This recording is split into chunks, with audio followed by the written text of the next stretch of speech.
Hello learners, welcome to our YouTube channel WPSC GS 101। তো এই চ্যানেলটাকে তোমরা প্রত্যেক দিন কিন্তু ভালো করে ফলো করো পলিটি এবং হিস্ট্রির জন্য, এবং পলিটি এবং হিস্ট্রি দুটো সাবজেক্টের জন্য আমরা চারজন এডুকেটর এই প্ল্যাটফর্মে রয়েছি। তো যেখানে আমাকে দেখতে পাবে, দেবাশিস সাহা স্যারকে দেখতে পাবে ইতিহাসের জন্য, এবং অরিজিৎ বাসু চৌধুরী স্যার এবং রাহুল চক্রবর্তী স্যারকে দেখতে পাবে পলিটির জন্য।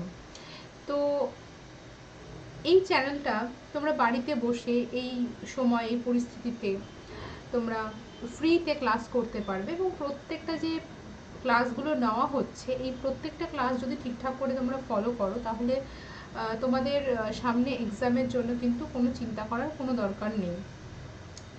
আজকে আমরা কয়েকটি ইম্পর্টেন্ট কিছু এমসিকিউ এর আকারে কিছু কোয়েশ্চেন আনসার আলোচনা করব।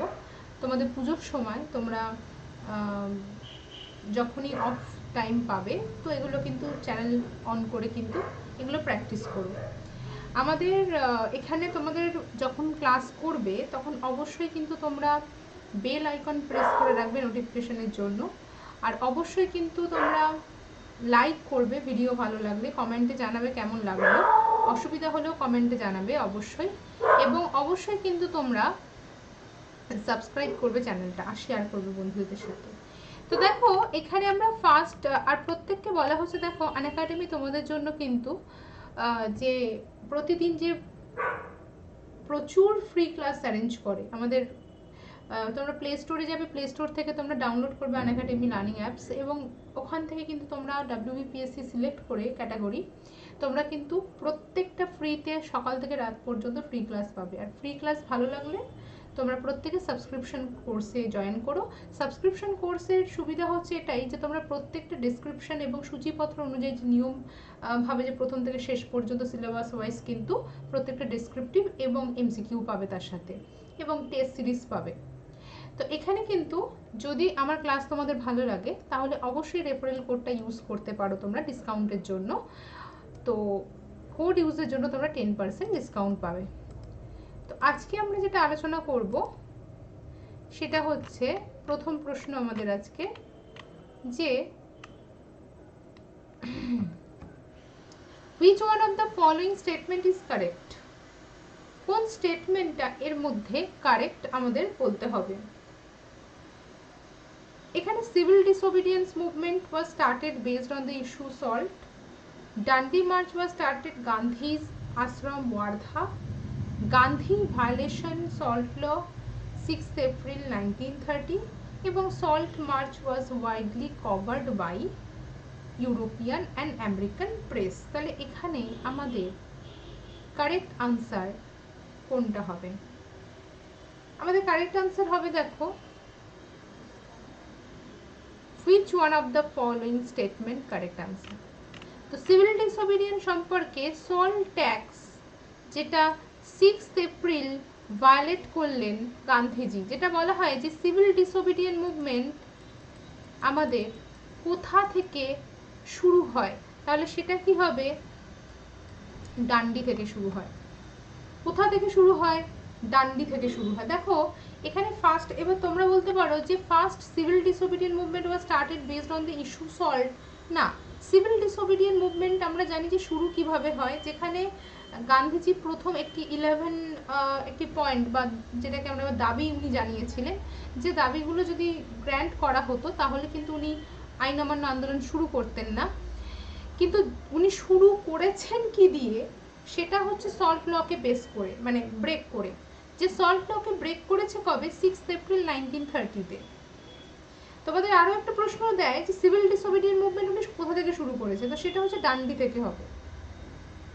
আর আমাদের ডান্ডি থেকে সিভিল ডিসোবিডিয়েন্ট শুরু করে, আর ডান্ডি যাত্রা শুরু করেন কোথা থেকে? তাহলে হবে সবরমতী থেকে। তাহলে এই যে জায়গাটা কিন্তু সি আমাদের হবে কি কারেক্ট আনসার। তো এখানে আমরা দেখতে পাবো যে salt production and distribution in India had long been a lucrative monopoly of the British. Through a serious law, the Indian populace was prohibited from the producing and selling salt. আমরা জানি 1882 যে salt ল হয়েছিল। তো salt লতে কি, যে salt এমন একটা commodity বা একটা আমাদের এসেনশিয়াল কমোডিটি, যেমন ধরো উনি গান্ধীজির মতে যেমন হাওয়া জল যতটা ইম্পর্টেন্ট মানুষের জন্য, ঠিক সেরকমই প্রকারের সমস্ত স্তরের মানুষের জন্য ইম্পর্টেন্ট হচ্ছে সল্ট বা লবণ। আর এই লবণের ওপর অতিরিক্ত কর চাপানো, এটা হচ্ছে এক্সট্রা প্রফিট, যেখানে ম্যানুফ্যাকচারিং কস্ট যদি আমি বলি সব থেকে কম হচ্ছে লবণের ওপরে, ঠিক আছে। কিন্তু তার বদলে কি হচ্ছে, এর ওপরে তোমাকে উপরিক্ত ট্যাক্স দিয়ে তোমাকে পণ্য কিনতে হবে, ঠিক আছে। এবং তুমি ফ্রিভাবে তুমি যদি কোস্টাল এরিয়ার হও তো তুমি ফ্রিভাবে লবণ তৈরি করতে পারবে না, ঠিক আছে। তো লবণের উপর নিষেধাজ্ঞা, ঠিক আছে। তো রেস্ট্রিকশন আরোপ করে গভর্নমেন্ট। তো এখানে কিন্তু সল্ট ট্যাক্সকে দিয়ে শুরু করেন সিভিল ডিসোবিডিয়েন্ট, কিন্তু সিভিল ডিসোবিডিয়েন্ট আন্দোলন করেন সল্ট ট্যাক্সের জন্য, এটা কিন্তু কখনো না। অনেক বিষয় যেটা গান্ধীজি দাবি করেছিলেন, তার 11 পয়েন্ট বা 11 দফা, যেটা 11টা দাবি ছিল গান্ধীজির 1930-তে, তো সেখানে 11 দফা যখন মানেনি ব্রিটিশ গভর্নমেন্ট তখন আরউইনের কাছে, তো তারপরে কিন্তু উনি আন্দোলন শুরু করেন এপ্রিল থেকে। তো এখানে আমরা নেক্সট প্রশ্ন কি পড়বো, দেখো নেক্সট প্রশ্ন আমরা পড়বো, তোমাদের এখানে প্রত্যেক দিনের আনএকাডেমিতে স্পেশাল ফ্রি ক্লাস কটার সময় হয়, আর আমার যে কোড তোমরা যখন আনএকাডেমি প্লাসে সাবস্ক্রিপশন নেবে, তো তখন যে তোমাদের কোড চায় একটা, যেখানে তোমাদের ডিসকাউন্ট পাওয়া যায়, তো অবশ্যই এটা ইউজ করতে পারো। যদি মনে হয় যে আমার ক্লাস তোমাদের ভালো হয়, ভালো লাগে, তাহলে তোমরা কিন্তু এই কোডটা ইউজ করতে পারো। তো এখানে আমাদের সেকেন্ড পয়েন্ট বলেছে, which of the following is or are correct about permanent settlement of Bengal. তো আমরা যেখানে দেখতে পাচ্ছি যে দুটো পোর্শন রয়েছে, it recognise zamindar as the owner of the land and gave hereditary right of the succession to him. It was proposed by Lord Cornwallis. তো এখানে আমরা দুটো পোর্শনকে দেখতে পাচ্ছি, একটা হচ্ছে it recognise zamindars as the owners of the land and it was proposed by Cornwallis. দুটোই হবে কারেক্ট আনসার, বোথ 1 and 2 হবে আমাদের কারেক্ট আনসার। তো পার্মানেন্ট সেটেলমেন্টে আমরা জানি যে জমিদারি, যে জমি বন্দোবস্ত ব্যবস্থা ব্রিটিশদের, তো এই জমি বন্দোবস্ত ব্যবস্থার মধ্যে তিনটে ইম্পর্টেন্ট, পার্মানেন্ট সেটেলমেন্ট, রায়তওয়ারি এবং মহলবাড়ি। কিন্তু পার্মানেন্ট সেটেলমেন্ট আমাদের যে বেঙ্গল প্রভিন্স, আমরা জানি main area revenue main zone হচ্ছে বেঙ্গল প্রভিন্স। তো এখানে এই পার্মানেন্ট সেটেলমেন্ট যেটা চিরস্থায়ী বন্দোবস্ত ব্যবস্থা, এখানে হচ্ছে আমাদের একটা ফিক্সড অ্যামাউন্ট, যেটা 10 বছরের জন্য কিন্তু ফিক্স থাকে। কিন্তু এখানে যেটা সব থেকে নেগেটিভ জায়গা ছিল, যে এখানে যত পাওয়ারের কথা কিন্তু বলা হয়েছে শুধুমাত্র ব্রিটিশদের ক্ষেত্রে। এখানে যে পাওয়ারের কথা বলা হয়েছে সেটা কিন্তু শুধুমাত্র ব্রিটিশদের ক্ষেত্রে বলা হয়েছে। এখানে কিন্তু পাওয়ারের কথা পিজেন্টদের কতটা জমির ওপর পাওয়ার, যেখানে ধরো নিজেদের কিছু ছোটখাটো জমি পিজেন্টদের ছিল, তো সেগুলো কিন্তু তারা কি হয়েছে, তাদের জমিতেই তারা মজুর হয়ে খাচ্ছে। এবং এমন অনেক জমিদারদেরও দেখা গেছে যারা অন্যায়ভাবে, যারা সর্বহারা সম্প্রদায়ের জমি জমা, তার কারণ হচ্ছে রেভিনিউ এত সব থেকে বেশি পরিমাণে ছিল। আমরা দেখতে পাচ্ছি এখানে গভর্নমেন্ট নির্ধারিত 10th 11th মানে 11-র মধ্যে 10% তোমাকে ইস্ট ইন্ডিয়া কোম্পানিকে দিয়ে দিতে হবে, আর 1% এক ভাগ তুমি তোমার কাছে, তার মধ্যে থেকে আবার তোমাকে পে করতে হবে আদার্স তোমার যে সমস্ত সোর্স রয়েছে। তো এখানে আমরা দেখতে পাচ্ছি জমিদারি সিস্টেম ইন্ট্রোডিউস হয়েছে 1793 through permanent settlement. It was introduce in the Province of Bengal, Bihar, Orissa, Varanasi. তোমাদের প্রশ্ন দেয় যে ইউপিতে দিয়ে দেয় যে বাংলা, বেঙ্গল প্রভিন্স এবং ইউপিতে আমরা কি দেখতে পাই? হ্যাঁ দেখতে পাই। পার্মানেন্ট সেটেলমেন্ট আমরা প্রথম কোথায় ইমপ্লিমেন্ট হয়, এটাও তোমাদের একটা প্রশ্ন আসে। তো প্রথম ইমপ্লিমেন্ট হয় বেঙ্গল, বিহার, ইউপি, বারাণসী, উড়িষ্যা পরে, ঠিক আছে। একে আমরা জমিদারি, কেন জমিদারি বলি, কারণ এখানে জমিদারদের পাওয়ার বা অথরিটির কথা কিন্তু এখানে পরিষ্কারভাবে মেনশন করা আছে। কিন্তু পিজেন্টদের কথাটা, পিজেন্ট সম্পর্কে, তাদের অধিকার বা তাদের জমি সম্পর্কে কিন্তু কোনো মন্তব্য এখানে করা হয়নি, যার জন্য কিন্তু এখানে অত্যাচারের সম্মুখীন হতে হয় এই পিজেন্ট সম্প্রদায়কে। তো এখানে আমরা দেখতে পাচ্ছি যে এই রিয়েলাইজ অ্যামাউন্ট, কত অ্যামাউন্ট দিতে হবে, এটাও কিন্তু ইম্পর্টেন্ট, এটা দেখে নেবে। তো এখানে আমাদের আনসার কি হবে, এখানে আমাদের আনসার হবে বোথ 1 and 2, ঠিক আছে। নেক্সট এবার যেটা আমরা করব, which of the following is correct about charter act 1833। প্রথমে বলেছে unified India administration under one control, it permit English to settle freely in India. দুটোর মধ্যে কোনটা হবে কারেক্ট? বোথ হবে কারেক্ট আনসার। দেখো, চার্টার অ্যাক্ট 1833 ফার্স্ট আমাদের কি বলেছে, India become a British colony. এখানে যে কলোনাইজেশন এটাকে লিগালাইজ করা হলো 1833-এ। প্রথম কেন ইম্পর্টেন্ট, আমরা অনেক ছোট বয়স থেকে পড়ে আসছি যে গভর্নর জেনারেল অফ যে বেঙ্গল ছিল সেটা আমাদের কি হলো, গভর্নর জেনারেল অফ ইন্ডিয়া। তার মানে গভর্নর জেনারেল অফ ইন্ডিয়া মানে আমাদের বাদবাকি যে প্রভিন্স তাদের প্রত্যেকে কিন্তু কি হলো, কার আন্ডারে এলো, গভর্নর জেনারেল অফ ইন্ডিয়ার আন্ডারে এলো। তাহলে এটা হচ্ছে প্রথম, আমাদের এর জন্য বেশি আমরা জানি। এবং এখানে যত ব্রিটিশ কলোনাইজেশন বা ব্রিটিশরা যখন তখন এতদিন পর্যন্ত কি এই কলোনাইজেশন কিন্তু হতো, কিন্তু কলোনাইজেশনকে লিগালাইজ করা হলো 33 অনুযায়ী। ল কমিশন এস্টাবলিশ হলো, ল কমিশনে head Lord Macaulay. Split Bengal Presidency দুটো ভাগে ভাগ হয়ে গেল, একটা আগ্রা, একটা ফোর্ট উইলিয়াম প্রেসিডেন্সি। ইন্ডিয়ানদের এখানে অ্যালাউ করা হলো গভর্নমেন্ট সার্ভিসের ক্ষেত্রে, গভর্নমেন্ট সার্ভিসে ইন্ডিয়াকে অ্যালাউ করা হলো। আমরা জানি লর্ড ম্যাকলের এটা স্বপ্ন যে ইন্ডিয়ানরা কিন্তু কি হবে, ইন্ডিয়ানরা কিন্তু ইংলিশ এডুকেশন, মডার্ন এডুকেশন তাদের মধ্যে টপ টু বটম, আমরা বলি না ম্যাকলে মিনিটকে ডাউনওয়ার্ড ফিল্টারেশন থিওরি, ঠিক আছে। এবং আমরা দেখতে পাই যে স্লেভারি এগুলো কিন্তু আমরা দেখেছি যে স্লেভারি অ্যাবলিশের যে পার্টটা, মানে স্লেভারি অ্যাবলিশ অ্যাক্ট যেটা, সেটা কিন্তু আমাদের 33 অনুযায়ী কিন্তু আমাদের আসে, পাস হয়, কিন্তু এটা ইমপ্লিমেন্ট হয় কিন্তু এলেনবার্গের টাইমে। মানে ইমপ্লিমেন্ট মানে স্লেভারি অ্যাবলিশ হয় কার টাইমে, তাহলে হবে সেটা এলেনবার্গের টাইমে। এবার বিষয়টা হচ্ছে যে আমরা এখানে কি কি পড়বো। ফার্স্ট এখানে বলেছে দেখো যে কোম্পানির ক্ষেত্রে, তাহলে ইস্ট ইন্ডিয়া কোম্পানিকে কি করা হলো, ইস্ট ইন্ডিয়া কোম্পানির ট্রেড বা কমার্শিয়াল পার্টকে বন্ধ করে দেওয়া হলো। ইস্ট ইন্ডিয়া কোম্পানিকে কি বানানো হলো, একটি অ্যাডমিনিস্ট্রেটিভ বডি হিসেবে বানানো হলো। This act permitted the English to settle freely in India, এবং ব্রিটিশরা যখন তখন যেখানে ইচ্ছে ভারতবর্ষে সেটেল হতে পারে। This act legalise the British colonisation of the country. আমাদের এগুলো প্রত্যেকটা কিন্তু আমাদের মনে রাখতে হবে। নেক্সট আমাদের যে প্রশ্নটা বলেছে যে which of the following movement had contributed to a split in the Indian National Congress resulting in the emergence moderate and extremist. এখানে চারটে অপশন আছে civil disobedient movement, non cooperation movement, quit India movement এবং Swadeshi movement. তাহলে তোমরা বলো যে এখানে কি হতে পারে answer.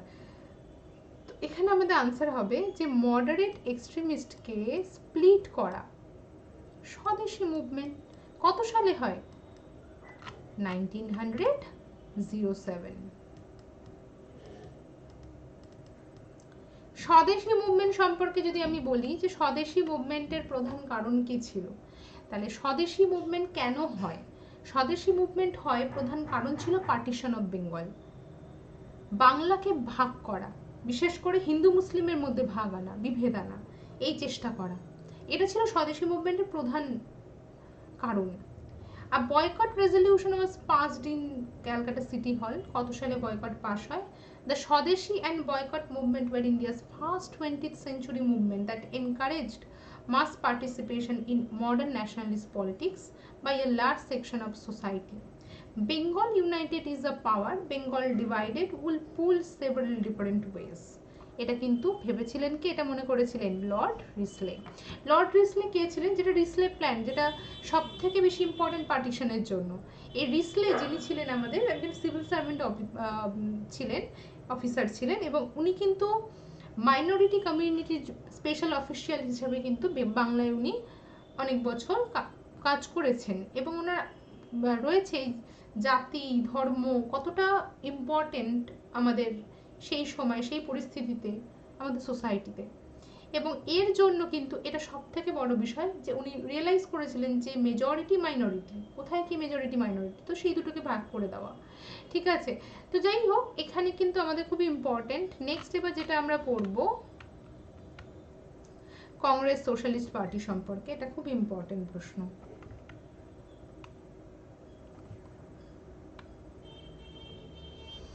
With reference to the Congress Socialist Party, which of the following is or are correct?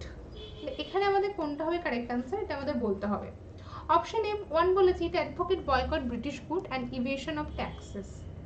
And number 2 বলেছে it advocate separate electorate for minorities and oppressed class. তো এখানে আমরা দেখতে পাচ্ছি option A 1 only, option B 2 only, both 1 and 2 and neither 1 not 2। তাহলে আমরা কি বলবো? নাইদার 1 নট 2, ডি হবে কারেক্ট আনসার। তো এখানে আমরা দেখতে পাচ্ছি যে কংগ্রেস সোশ্যালিস্ট পার্টি কেন ইম্পর্টেন্ট, তোমাকে বলতে হবে কংগ্রেস সোশ্যালিস্ট পার্টির সাথে আমার এগুলোর কোনো সম্পর্ক নেই। এই যে ইট অ্যাডভোকেট বয়কট ব্রিটিশ গুড, না, কংগ্রেস সোশ্যালিস্ট পার্টির প্রেক্ষাপটটা কি ছিল, কোন পরিস্থিতিতে কংগ্রেস সোশ্যালিস্ট পার্টি? 1934। তাহলে প্রেক্ষাপটটা একবার ভাবো। 1934-এ যখন আমাদের কমিউনিস্ট অ্যাক্টিভিটি অনেকটাই আমাদের মানে সাপোর্ট পায় ইন্ডিয়াতে এবং ফেভারে যায়, তখন কমিউনিস্টদের ফেভারে সমস্ত ওয়ার্কার প্রেজেন্ট এই সমস্ত গোষ্ঠী।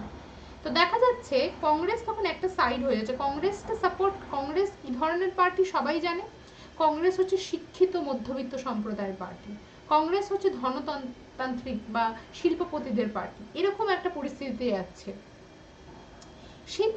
সেই মুহূর্তে জয়প্রকাশ নারায়ণ যিনি রিয়েলাইজ করলেন যে পার্টিকে, কংগ্রেসের মধ্যে কিন্তু সবাইকে ইকুয়াল সমানভাবে গুরুত্ব দেওয়া উচিত, যতটা শিক্ষিত মধ্যবিত্ত ততটাই ধনতান্ত্রিক, ততটাই পিজেন্ট, ততটাই ওয়ার্কার্স। সেই পরিস্থিতিতে জন্ম হচ্ছে 19। এর কোনো পারপাস কিন্তু কোনো মুভমেন্ট বা কোনো ব্রিটিশ বিরোধী আন্দোলন না, এখানে পারপাস হচ্ছে কংগ্রেস সম্পর্কে যে ধারণা, তার থেকে কি হচ্ছে কংগ্রেস থেকে সবাই একটা পর কি হতে পারে, সবাই চলে যেতে পারে। তো এই যে জায়গাটা কংগ্রেসকে একটা স্টেবল পজিশনে আনা, এটা ছিল কিন্তু পারপাস কংগ্রেস সোশ্যালিস্ট, প্রেক্ষাপট ছিল এটা। তো এখানে আমাদের প্রধান যেটা আমাদের ছিল যে অবশ্যই ন্যাশনাল মুভমেন্টকে সাপোর্ট করা। কংগ্রেস সোশ্যালিস্ট পার্টি কাকে সাপোর্ট করছে? National movement. তাহলে কমিউনিস্টরা কাকে সাপোর্ট করছে? ইন্টারন্যাশনাল কমিউনিস্ট পার্টি বলে নিজেকে এস্টাবলিশ করা এবং এই ওয়ার্কার ইস্যুটাকে ইন্টারন্যাশনাল ইস্যু হিসাবে এগুলোকে সলভ করা অথরিটির মাধ্যমে। কিন্তু এখানে Congress socialist party, national movement, worker right, peasant right সব।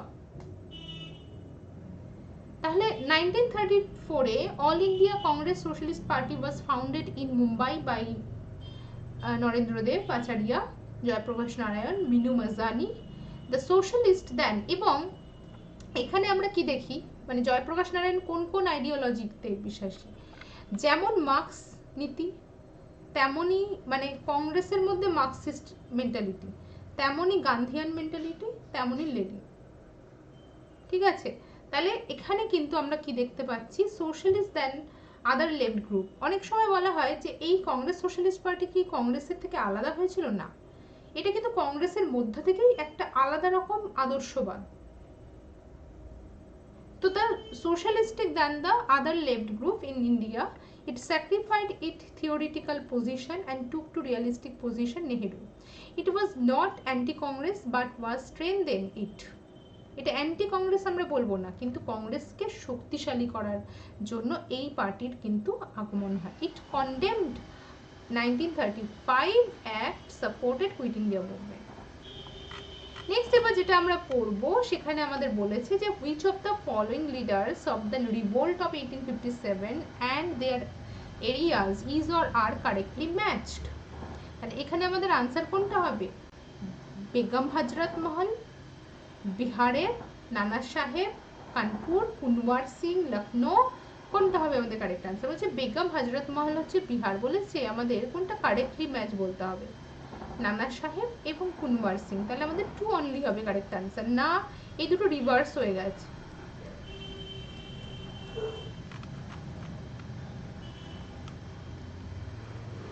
ঠিক আছে, তাহলে এগুলো তো আমরা জানি যে এগুলো হচ্ছে আমাদের একদমই সহজ। তোমাদের 1857 থেকে যখনই তোমাদের পড়তে হবে, এই প্রত্যেকটা জায়গার লিডার একটা লম্বা লিস্ট আছে, সেখানকার কোন জায়গার কোন কমান্ডার ব্রিটিশ কমান্ডার ছিল সেটা পড়তে হবে। ঠিক আছে, আর আমরা দেখব যে কজগুলো, কোনটা পলিটিক্যাল কজ বলি, কোনটা ইকোনমিক কজ বলি, কোনটা সোশিও রিলিজিয়াস কজ বলি, তাহলে এগুলো কিন্তু আমাদেরকে 1857 থেকে কিন্তু ভালো করে পড়তে হবে। নেক্সট আমরা যেটা আইডিয়া দেখো দেখবো যে which of the following is or are correct about the government of India act 1935। তো এখানে আমরা দেখতে পাচ্ছি তিনটে অপশন আছে। The act gave more autonomy to the provinces, diarchy was abolished at the provincial level, and Burma was served off from India। তাহলে এখানে আমাদের আনসার কোনটা হবে? the act gave more autonomy to the provinces, correct answer। diarchy was abolished provincial level, correct answer। Burma was served off from India, correct। তো 1 2 3 হবে আমাদের correct answer, ঠিক আছে। তো এখানে একই প্রশ্ন, তো এখানে আমাদের আনসারটা ভালো করে দেখো। আনসারটা এখানে দিয়েছে দেখো, এই যে নাম্বার 1 প্রভিন্সিয়াল অটোনমি, তাহলে কারেক্ট নাম্বার 1। তারপরে আছে ডায়ার্কি অ্যাট দ্য সেন্টার, যে ডায়ার্কি ফিচার কবে আসে? Dyarchy feature 1919। আচ্ছা, ডায়ার্কি শব্দটার মানে কি? ডায়ার্কি মিন্স হচ্ছে আমাদের যে দুটি গভর্নমেন্ট আছে, একটা প্রভিন্স একটা সেন্ট্রাল, তাদের প্রত্যেকে দুটো করে অথরিটি, ট্রান্সফার রিজার্ভ এবং ট্রান্সফার রিজার্ভ, এই পুরো প্যাটার্নটাকে আমাদের অথরিটি মানে সাবজেক্ট, এই পুরো প্যাটার্নটাকে আমরা ডায়ার্কি বলি। তো provincial autonomy, dyarchy at the centre, bicameral legislature. Bicameral legislature আমরা কিন্তু যে কনস্টিটিউয়েন্ট অ্যাসেম্বলি এবং যে কাউন্সিল অফ স্টেট, যেটা sorry legislative assembly council of state, 3 বছর 5 বছরের টেনিয়র, তো এটা কিন্তু আমরা দেখেছিলাম 1919-এ, গভর্নমেন্ট অফ ইন্ডিয়া 1990-তে। বাইক্যামেরাল লেজিসলেচার আমাদের প্রভিন্সের ক্ষেত্রে, এটা কিন্তু আমাদের এস্টাবলিশ 1935-এ। ফেডারেল কোর্ট আমরা সবাই জানি, ফেডারেল কোর্ট, অ্যাপেক্স কোর্ট, যেটা 37-এ এস্টাবলিশ হয়, কিন্তু অ্যাক্ট হচ্ছে 35। ইন্ডিয়ান কাউন্সিল চেঞ্জ হয়, ইন্ডিয়ান কাউন্সিলের স্যালারিও বাড়ানো হয়। ফ্র্যাঞ্চাইজ হচ্ছে আমাদের ডাইরেক্ট ইলেকশন সর্বপ্রথম 35-এ। ডাইরেক্ট ইলেকশন আমরা 19-এও দেখতে পেয়েছিলাম, গভর্নমেন্ট অফ ইন্ডিয়া 1919, সেখানে কিন্তু মাত্র 10%, কিন্তু এখানে ফ্র্যাঞ্চাইজ ডাইরেক্ট ইলেকশন কিন্তু আমাদের অ্যালাউ করা হয়। আর এখানে আমরা দেখতে পাচ্ছি আর একটা রিঅর্গানাইজেশন। রিঅর্গানাইজেশন কোন স্টেটের ক্ষেত্রে কি হয়, ঠিক আছে, যেটা বার্মা, এডেন, তারপরে আমাদের যে যে প্রত্যেকটা স্টেটকে ভাগ করে দেয়, group A, group B, group C, ঠিক আছে। তো কোন ভাগে সিন্ধ ওয়াজ কার্ভড আউট, যে রিঅর্গানাইজেশনের মধ্যে কি কি পড়ছে দেখো। Sindh was carved out Bombay presidency. Carved out মানে হচ্ছে একটা মাপ করা হলো বা একটা দাগ দেওয়া হলো বম্বের মধ্যে থেকে সিন্ধকে, একটা স্পেশাল ভাবে যে বোঝানো হচ্ছে এটা সিন্ধ।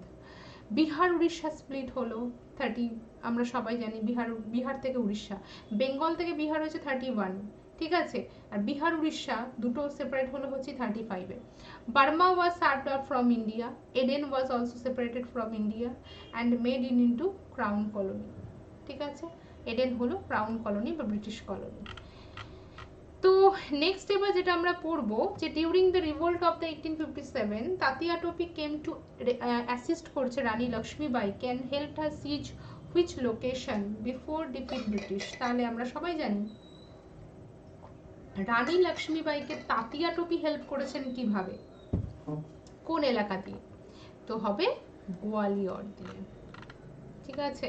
তো এখানে কিন্তু দেখে নেবে তোমরা, মুরাদাবাদ থেকে, গোয়ালিয়র, কানপুর থেকে দেখো তাতিয়া টোপি, এই যে এই জায়গাটা কিন্তু দেখে নেবে, গোয়ালিয়র এবং কানপুর থেকে। কানপুরে লিড করেছেন কে? নানা সাহেব, কিন্তু কানপুর গোয়ালিয়র থেকে কিন্তু তাতিয়া টোপি। উড়িষ্যা, কুল্লু, রাজস্থান, গোরখপুর, মথুরা, এগুলো কিন্তু ভালো করে পড়তে হবে। তাহলে আজকের জন্য আমাদের কোয়েশ্চেন আনসার এখানেই সমাপ্ত করি। নেক্সট দিন আমরা কিন্তু আরও বেশি কোয়েশ্চেন আনসার আলোচনা করব। তো আশা করি আমার ক্লাস তোমাদের ভালো লেগেছে। আর প্রত্যেকে কিন্তু যদি কোথাও অসুবিধা হয় কমেন্ট সেকশনে আমাকে জানিও। Thank you.